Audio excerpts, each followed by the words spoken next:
ये देखता हूँ कि राज्यपाल जी का दिल नहीं कर रहा है जम्मू कश्मीर की सरकार छोड़ने का। वो पूरा इस वक्त नशे में है, मज़ा ले रहे हैं सरकार का।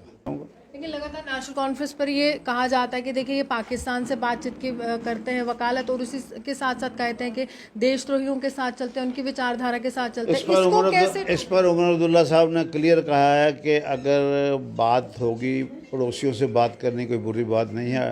रहते कि बाहरी और स्थानीयों का काफ़ी ज़्यादा मतभेद करते हैं कि यूपी बिहार से है, इसको हक हकूक दिला दिए भाजपा ने और स्थानीय लोग रह गए। तो ये कहते हैं कि देश तो एक है, तो ये बाहरी और अंदरी का क्या भेद? थोड़ी देर ठहरो, ये कैमरा लेके वही लोग आए होंगे, आप शायद अंदर भी नहीं आ सकेंगे, ऐसा माहौल बनने वाला है। लेकिन आपको इतना डर क्यों है यूपी बिहार? हमको कोई डर नहीं किसी से, हमको किस बात का डर है? इतने बड़े महान देश में रहते हैं, हमारा देश बहुत महान है, हमारे देश के मुकाबले में कोई देश नहीं, हमको किसका डर है? नफरत पैदा कर रहे हैं कोई ना, नफरत नहीं, ना हम नफरत पैदा करते, ना हमने नफरत पैदा की है। साल 2024 लोकसभा चुनाव के लिए जहां भाजपा दमखम से प्रचार करे और प्रधानमंत्री को स्टार प्रचारक के रूप में सबके समक्ष रखे है, वहीं नेशनल कॉन्फ्रेंस जो है वो डॉक्टर फारूक अब्दुल्ला की नीतियों के आगे चल रहे हैं और साथ ही साथ उमर अब्दुल्ला साहब के साथ चल रहे हैं। मेरे साथ अजय सरोत्रा जी हैं और इनसे जानने की कोशिश करेंगे। आज एक बड़ी जिम्मेदारी मिली है और जम्मू में कैसे नेशनल कॉन्फ्रेंस की विचारधारा का विस्तार जो है आगामी समय में करने वाले हैं, चाहे कोई भी चुनाव हो। सबसे पहले आपको मुबारकबाद, एक बड़ी जिम्मेदारी आपको। धन्यवाद, बहुत बहुत सवाल शुक्रिया। यही रहेगा कि जहां एक तरफ भाजपा कह रही है कि मुख्यमंत्री की दावेदारी, तमाम दावेदारियां वो कर रही है, लेकिन नेशनल कॉन्फ्रेंस अपनी क्या रणनीति?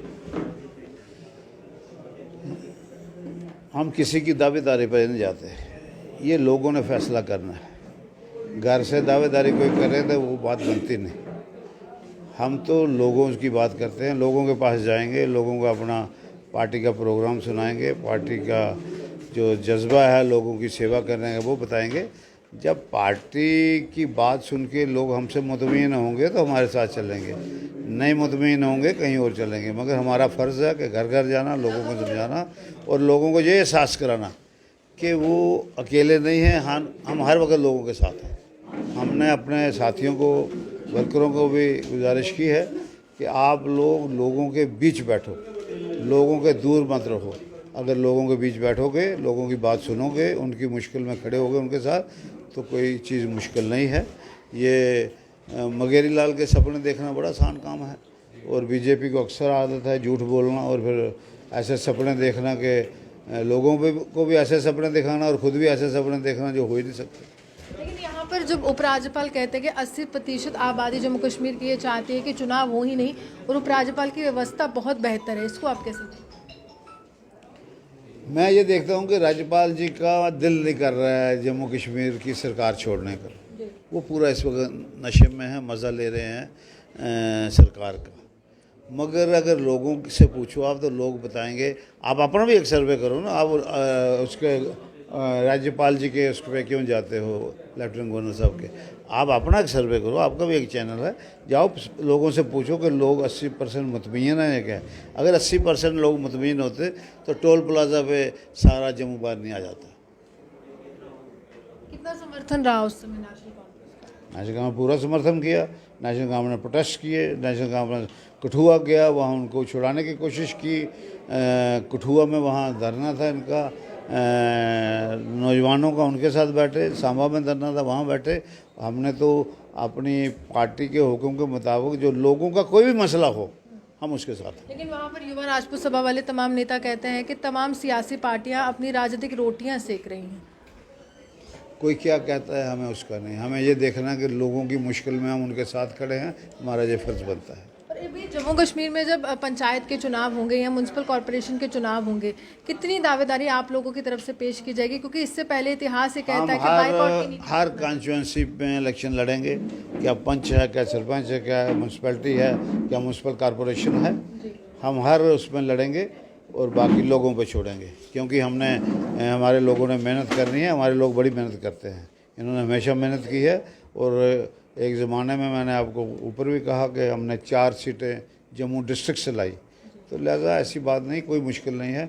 हमने मठ 2 दफ़ा जीती, विजयपुर 2 दफ़ा जीती, नगरोटा 2 दफ़ा जीती, अखनूर जीती, बिश्ना जीती। कोई ऐसी मुश्किल बात नहीं है कोई कहे कि भाई बीजेपी है। ठीक है, बीजेपी है, उसको जगह बनाने की ज़रूरत है, उसको जिसको अंग्रेज़ी में कहते हैं we have to break the ice. ताकि हम जाके लोगों के पास पहुंच सकें। वो जो उन्होंने झूठी दीवार बनाई है उसको हम गिरा के, झूठ में क्या क्या झूठ लगता है आपको? सच क्या लगता है आपको वो मैं बताओ, एक चीज़ सच बताओ, मैं मान जाऊँगा। लेकिन लगातार नेशनल कॉन्फ्रेंस पर ये कहा जाता है कि देखिए ये पाकिस्तान से बातचीत की करते हैं वकालत, और उसी के साथ साथ कहते हैं कि देशद्रोहियों के साथ चलते हैं, उनकी विचारधारा के साथ चलते हैं। इस पर उमर अब्दुल्ला साहब ने क्लियर कहा है कि अगर बात होगी, पड़ोसियों से बात करनी कोई बुरी बात नहीं है। अटल बिहारी वाजपेयी साहब भी ये कहा करते थे कि पड़ोसी जो होता है वो अपने रिश्तेदार से ज़्यादा होता है। पड़ोसी से बात करनी कोई ज़्यादा बुरी बात नहीं है, मगर जैसे उमर साहब ने फरमाया कि वो माहौल बनाना है, माहौल उन्होंने भी बनाना है और हमने भी बनाना है। ये दोनों मुल्क पहले माहौल बनाएंगे, फिर बैठ के बात करेंगे, और बात करने का नतीजा ये होगा कि अमन आएगा, वंस फॉर ऑल जो आना चाहिए। और एक और सवाल है कि आप पर ये आरोप लगते रहते हैं कि बाहरी और स्थानीयों का काफ़ी ज़्यादा मतभेद करते हैं कि ये यूपी बिहार से है, इसको हक हकूक दिला दिए भाजपा ने और स्थानीय लोग रह गए। तो ये कहते हैं कि देश तो एक है, तो ये बाहरी और अंदरी का क्या भेद करते हैं? महाराजा साहब ने यहाँ अपने वो जो था स्टेट सब्जेक्ट, वो महाराजा साहब ने इंट्रोड्यूस किया था, और महाराजा साहब का जब उन्होंने इंट्रोड्यूस किया तो उसके बाद जब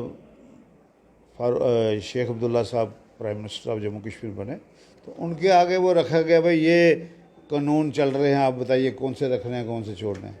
तो शेख अब्दुल्ला साहब ने उसको अहमियत दी, भाई नहीं ये ज़रूर रखना जो स्टेट सब्जेक्ट है। तो स्टेट सब्जेक्ट क्यों बना था? इसलिए बना था कि लोगों के हकूक़ महफूज किए जाएँ, लोग यहाँ अपना काम कर सकें, नौकरी कर सकें, ज़मीनों की देख रेख कर सकें। कोई अगर सरकार की तरफ से कोई गरीबों को मुराद मिलती है तो रियासत के गरीबों को मिले। अगर आपको हमारी बात बुरी लगती है, थोड़ी देर ठहरो, ये कैमरा लेके वही लोग आए होंगे, आप शायद अंदर भी नहीं आ सकेंगे, ऐसा माहौल बनने वाला है। लेकिन आपको इतना डर क्यों है यूपी बिहार? हमको कोई डर नहीं किसी से, हमको किस बात का डर है? इतने बड़े महान देश में रहते हैं, हमारा देश बहुत महान है, हमारे देश के मुकाबले में कोई देश नहीं, हमको किसका डर है? नफरत पैदा कर रहे हैं कोई ना, नफरत नहीं, ना हम नफरत पैदा करते, ना हमने नफरत पैदा की है। क्योंकि सवाल ये कि जम्मू 47 में कश्मीर का युवा भी बाहर जाता है, आपको छोटी है ना, आपको पता नहीं ना, 47 में शेख अब्दुल्ला साहब ने नारा दिया था हिंदू मुस्लिम से कताल। हम आज भी उस नारे पे चलते हैं, शेर कश्मीर का क्या अरशाद, हिंदू मुस्लिम से कताल। तो जो लोग ऐसे नेगेटिव कहते हैं जिन नेशनल गवर्नमेंट ये करे, नेशनल गवर्नमेंट के खिलाफ प्रोपेगेंडा क्या करना है, कुछ ना कुछ तो बोलना है मुखालिफ पार्टियों ने। हमने इतनी देर सरकार की कोई स्कैम कोई नहीं कह सकता। यहाँ डबल इंजन सरकार है, आपके सब इंस्पेक्टर में कितना स्कैम हो गया, आपके काउंसिल असिस्टेंट में कितना हो गया, आपके टीचर में, आपके फायर सर्विस में कितना हो गया, लाखों रुपए का। बड़ी मुश्किल से लोग बच्चों को पढ़ाते हैं, पेट पे पत्थर रख के बच्चे को पढ़ाना पड़ता है।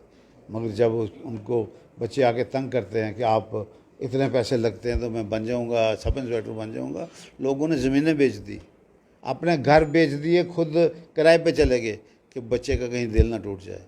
वो पैसा भी गया, नौकरी भी गई, और लोग नौजवान जो है आज फ्रस्ट्रेट कर दिया। आगामी समय में सरोदरा साहब हम आपको विधायक के रूप में आप दिखेंगे हमें, या कुछ और बड़ी जिम्मेदारी जो है आप निभा सकते हैं? क्योंकि चुनाव जो है वो सर पर है और लगातार हम 3 दफ़ा विधायक रहे हैं, 2 दफ़ा MLA रहे हैं, 1 दफ़ा MLC रहे हैं, तकरीबन 10 साल मिनिस्टर रहे हैं। तो हमको पार्टी जो हुक्म करेगी, हम पार्टी के सिपाही हैं। फारूक अब्दुल्ला, उमर अब्दुल्ला साहब जो हुक्म करेंगे, अगर हमको कहेंगे कि आपने शेर कश्मीर भवन में यहाँ संतरी का काम करना है, हम संतरी का काम करेंगे, कर लेंगे। बिल्कुल, इतना भरोसा है? पार्टी हाईकमांड का हुक्म है, हुक्म के मुताबिक चलना। और मुख्यमंत्री की दावेदारी नेशनल कॉन्फ्रेंस से कौन पेश करेगा, फारूक साहब या उमर साहब? ये हमारी खुशकिस्मती है कि हमारे पास बड़ी कदावर लीडरशिप है। इतनी कदावर लीडरशिप किसी पार्टी के पास नहीं है। फारूक अब्दुल्ला साहब का कद देख लो, उमर अब्दुल्ला साहब का कद देख लो। कंटिन्यूसली 6 साल उमर साहब ने मिनिस्ट्री की, फारूक साहब ने 5 दफ़ा हलफ लिया। आपके ये अगर आप 96 के बाद देखो तो 2002 में मुफ्ती साहब की सरकार बनी, 3 साल के बाद वो चले गए।